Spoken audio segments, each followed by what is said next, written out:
saya, Cikgu Zati Arman binti Cik Muhammad. Saya Nur Safiah Zahra binti Ahmad Zahidi. Saya Afia Nur Syifa binti Muhammad Afiq Tasmi. Saya Aisyah binti Rais. Dan saya Nur Aisyah Umairah binti Muhammad Faiz. Kami dari tim Go Best. Assalamualaikum warahmatullahi wabarakatuh. Memperkenalkan Smart Mart. Smart Mart. Kami telah menjalankan satu inovasi dalam membantu guru menerangi masalah dalam penandaan kertas ujian.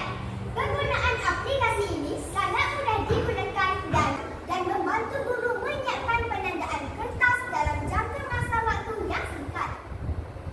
Permasalahan 1. Sejak diperkenalkan ujian pertengahan sesi akademik dan ujian akhir sesi akademik, guru perlu menanda kertas ujian sendiri. Kedua, kebanyakan kelas pasti mempunyai jumlah murid yang melebihi 35 orang dan ke atas. Ketiga, guru perlu memastikan markah murid disiapkan sebelum aplikasi IDME ditutup. Keempat, dengan itu, kami telah mendapat ilham bagi membantu guru mengatasi permasalahan ini dengan menggunakan aplikasi yang mudah digunakan serta menjimatkan masa. Akhirnya, Smart Mart dicipta dalam membantu guru menanda kertas objektif cepat, mudah dan tepat. Ketiga, objektif. Pertama, membangunkan aplikasi penandaan objektif yang automatik, ringkas dan mudah digunakan oleh guru.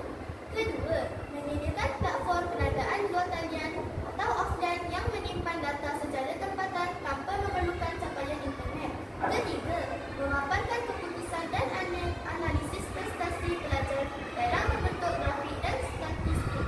Keempat, membantu guru mengenal pasti kelemahan pelajar secara lebih sistematik. Kelima, mengurangkan kebergantungan kepada kaedah penandaan konvensional yang memakan masa. Keempat, keunikan inovasi. 1. Akses secara talian. Memerlukan sambungan internet untuk berfungsi. Kedua, paparan visual prestasi. Markah, urata dan graf dipaparkan secara automatik berdasarkan jawapan pelajar.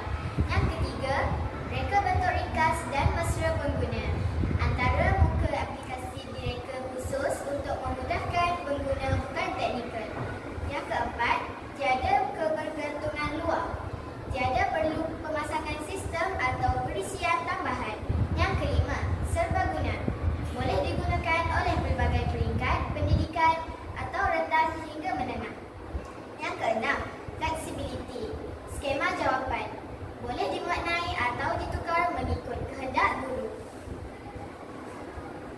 Nama aplikasi Smart Mart. Gadget, telefon atau laptop. Aplikasi, fail HTML. Jawapan. Jawapan telah disetkan di aplikasi. Kaedah pelaksanaan. Yang pertama, fasa 1. Reka bentuk antara muka dan fungsi. Reka bentuk aplikasi berdasarkan keperluan guru. Fasa kedua, pembangunan aplikasi. Menggunakan teknologi web dan Flutter untuk kebolehkasaraan merentas platform. Fasa ketiga, ujian rintis. Melibatkan beberapa guru untuk mencuba aplikasi dan memberi maklum balas. Fasa keempat, penambahbaikan dan pelaporan.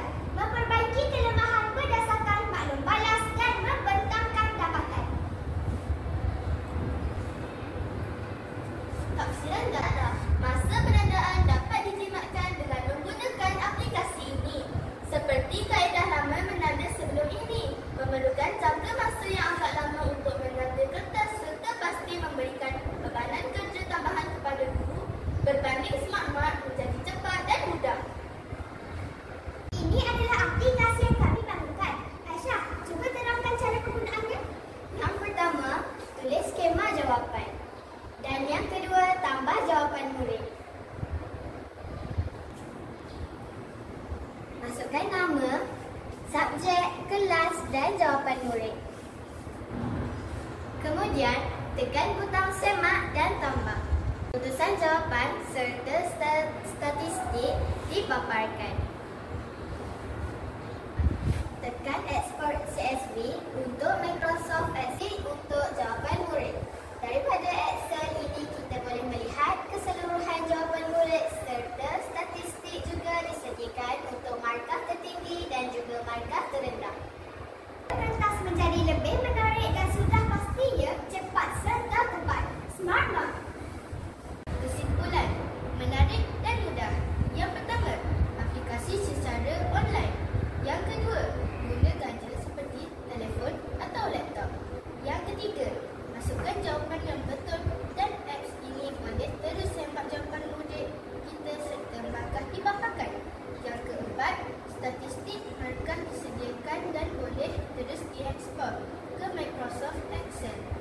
Menarik bukan? Sekian sahaja daripada kami. Terima kasih. Assalamualaikum.